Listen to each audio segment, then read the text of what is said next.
Hello everyone, welcome back to the channel maths Rasta. आज जो हमारा क्वेश्चन है वो क्लास 10th का है, मैथ्स सीबीएसई सैम्पल पेपर 2025-26 का। इसमें अभी हम एमसीक्यूज कर रहे हैं। क्वेश्चन नंबर 10 है, हम रीड कर लेते हैं क्वेश्चन में क्या दिया है। The sum of two numbers is 1215 and their HCF is 81, then the possible pairs of such numbers are. Question में दिया है हमें the sum of two numbers जो गिवन है 1215 है, उसमें एचसीएफ जो गिवन है वो है 81। अब हमें ऐसे पेयर्स बनाने होंगे। लास्ट में हमें क्या ध्यान रखना है कि हमें पेयर्स बनाने होंगे उन नंबर्स के लिए जो ये नंबर्स को हमें लाने में हेल्प करेगा 1215। ठीक है, तो यहाँ पर ऑप्शंस हमारे गिवन है। चलिए स्टार्ट करते हैं सॉल्व करना। तो सबसे पहले हम ले लेते हैं लेट, क्योंकि यहाँ पर क्वेश्चन में नंबर्स तो दिए हुए नहीं है, तो हम लेट अज्यूम करेंगे कि वो नंबर है, एक नंबर है ए और सेकंड नंबर है हमारा बी। ठीक है, अब इसको जब फैक्टराइज करते हैं तो फैक्टराइजेशन करने में एचसीएफ जो आ रहा है दोनों नंबर्स का, ठीक है, फर्स्ट नंबर जो है उसमें भी 81 आ रहा है, नेक्स्ट नंबर जो है उसमें भी 81 आ रहा है। मतलब जो फैक्टराइजेशन करेंगे उसको जब मल्टीप्लाई करते हैं, कॉमनली जब नंबर्स आते हैं लीस्ट फॉर्म में, तो उसमें 81 जो है वो हमारा दोनों ही नंबर्स के लिए हाईएस्ट कॉमन फैक्टर रहेगा। ठीक है, अब रिमेनिंग पार्ट्स ऑफ फैक्टराइज भी, इसके अलावा और भी नंबर्स रहेंगे जो फैक्टर्स रहेंगे, तो हम अज्यूम कर लेते हैं कि वो है x इसके लिए, a नंबर के लिए, और b के लिए रहेगा y।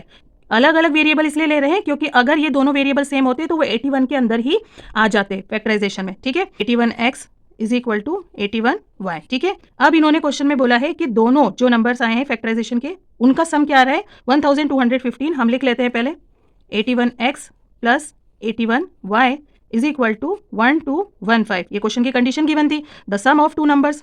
ठीक है, ये जो नंबर्स हमारे आए हैं ना ये ओरिजिनल नंबर्स है, बट हमें पता नहीं है कि इसमें रिमेनिंग पार्ट कौन सा है जो इसमें मल्टीप्लाई करना होगा, तो इन दोनों को ऐड करने पे हमें ये नंबर मिल रहा है।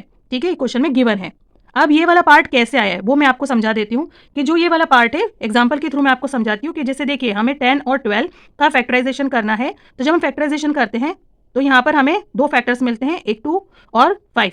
नेक्स्ट हम 12 का फैक्टराइजेशन करते हैं तो हमें मिलता है 2 मल्टीप्लाई 3।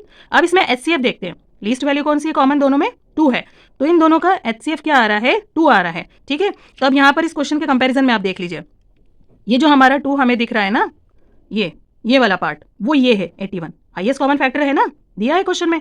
तो ये जो 81 है ये हमारा कॉमनली रिप्रेजेंटेड है, तो वो हमने यहाँ पर लिया है। लेकिन इसका मतलब ये नहीं कि कंप्लीट नंबर है, इसमें रिमेनिंग पार्ट के फैक्टर्स और भी हैं जो दोनों में कॉमनली नहीं आ रहे हैं। ठीक है ना, तो वो ये वाला पार्ट है। देखिए यहाँ पर आप देख सकते हैं 5 है, वो इसमें नहीं है, इसमें पेयर में, तो इसीलिए ये नंबर डिफरेंट है, तो वेरिएबल भी डिफरेंट होगा। ये नंबर डिफरेंट है ना, तो ये वेरिएबल भी डिफरेंट है। यहाँ पर नेक्स्ट वाले 12 के लिए 2 और 3 है, तो ये इससे मैच नहीं कर रहा है, तो यहाँ पर y वेरिएबल लिया है। तो आपको समझ में आया होगा कि किस हिसाब से ये फ्रेम किया गया है क्वेश्चन।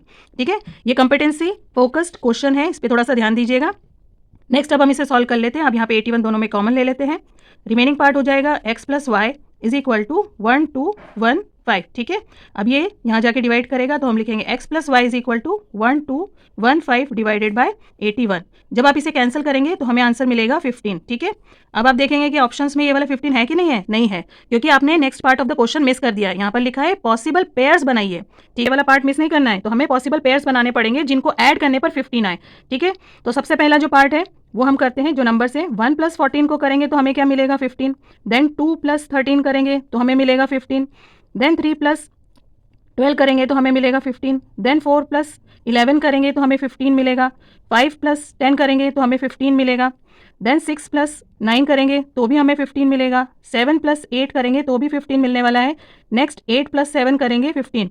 लेकिन यहाँ पर देखिए ये ऑर्डर जो है वो रिपीट हो गया है, यहाँ पर पार्ट में देखिए यहाँ पर ऑर्डर रिपीट हो गया, 7 प्लस 8 15 दे रहा है, 8 प्लस 7 भी 15 दे रहा है, तो ये वाले से हम आगे प्रोसीड नहीं करेंगे।